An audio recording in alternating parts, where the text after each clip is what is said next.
말씀으로 두 귀가 쫑긋해지는 시간. 말쫑말쫑. 출애굽과 가나안 땅 정복 이야기. 4월 18일 말씀. 그때 새 왕이 이집트를 다스리기 시작했습니다. 그 왕은 요셉이 누구인지를 알지 못했습니다. 그 왕이 자기 백성 이집트 사람에게 말했습니다. 이스라엘 백성이 너무 많아서 그들은 우리보다도 강해졌다. 그러니 그들에 대해서 무슨 계획을 세워야 하겠다. 그렇게 하지 않으면 그들의 수가 더 늘어나게 되어 만약 전쟁이라도 일어난다면 그들은 우리들의 적과 한편이 되어서 우리와 맞서 싸운 후에 이 나라에서 떠날 것이다. 그래서 이집트 사람들은 이스라엘 백성에게 힘든 일을 시켰습니다. 그들은 이스라엘 백성을 다스릴 노예 감독들을 두었습니다. 노예 감독들은 이스라엘 백성에게 강제로 일을 시켜서 파라오를 위해 비돔과 라암셋 성을 짓게 했습니다.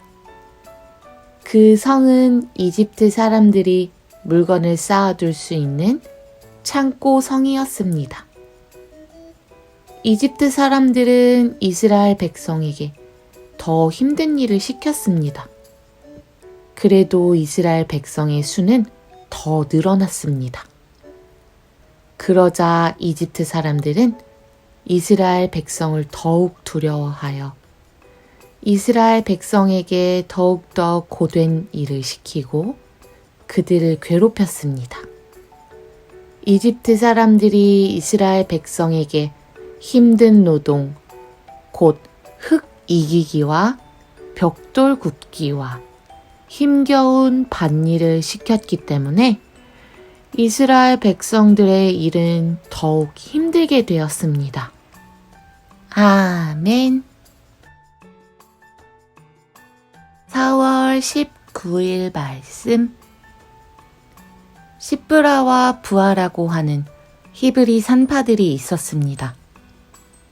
이 산파들은 히브리 여자들이 아기 낳는 것을 도와주는 일을 했습니다.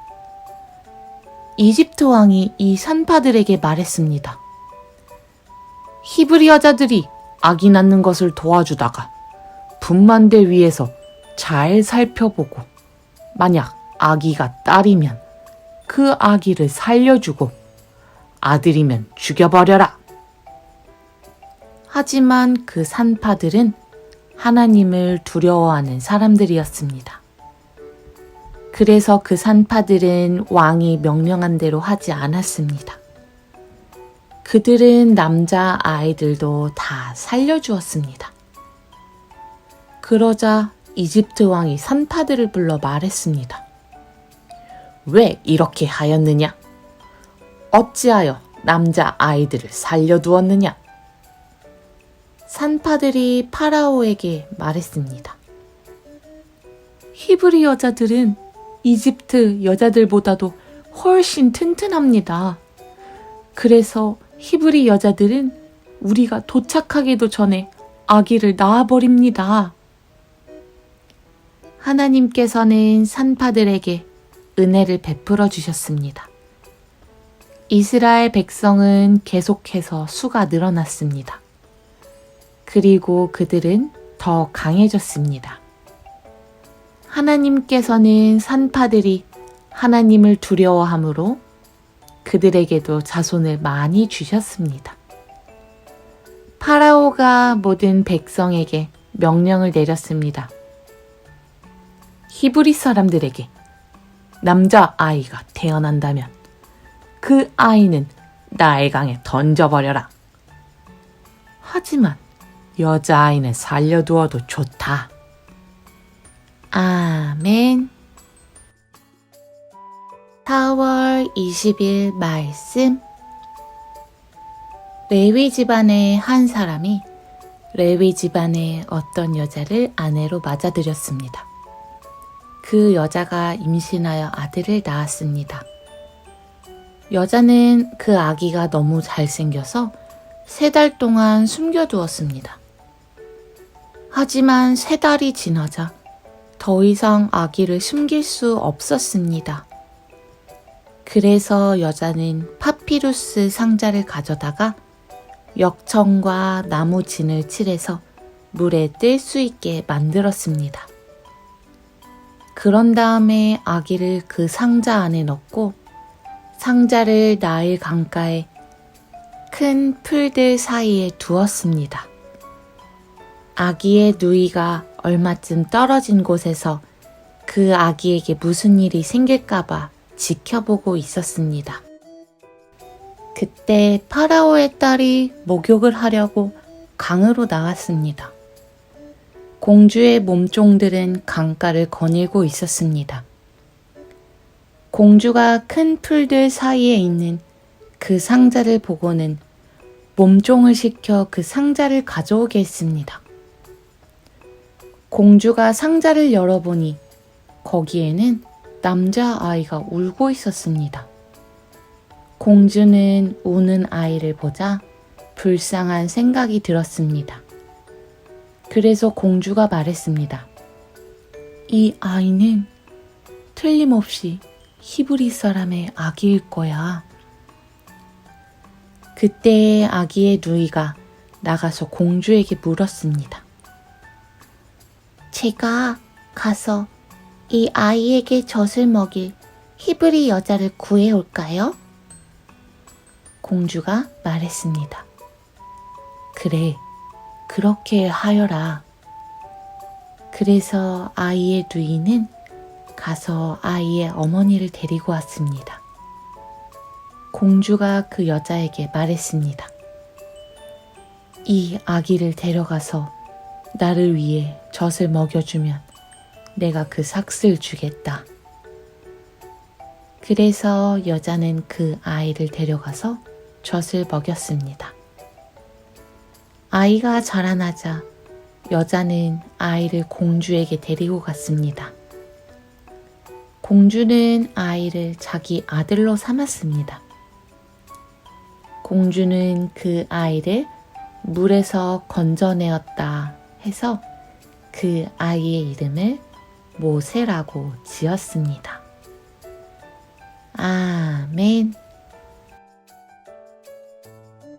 4월 21일 말씀.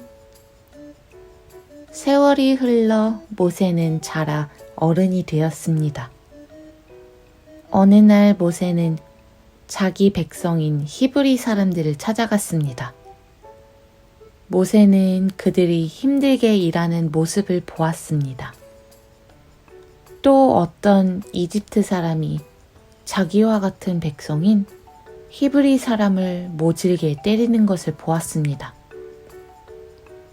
모세는 주변을 살펴서 아무도 없음을 보고 그 이집트 사람을 죽인 뒤에 그 시체를 모래에 파묻었습니다.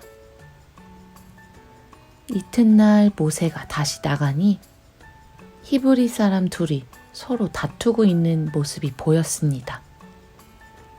모세는 그 중에서 잘못한 사람에게 말했습니다. 왜 당신과 한 핏줄인 사람을 때리는 거요? 그 사람이 대답했습니다. 누가 당신을 우리의 지도자와 재판관으로 세웠소? 그래, 이집트 사람을 죽였듯이 나도 죽일 생각이요? 그 말을 듣고 모세는 두려워졌습니다. 모세는 내가 한 일이 탈로 났구나 하고 생각했습니다. 파라오가 모세의 일을 듣고 모세를 죽이려고 찾아갔습니다.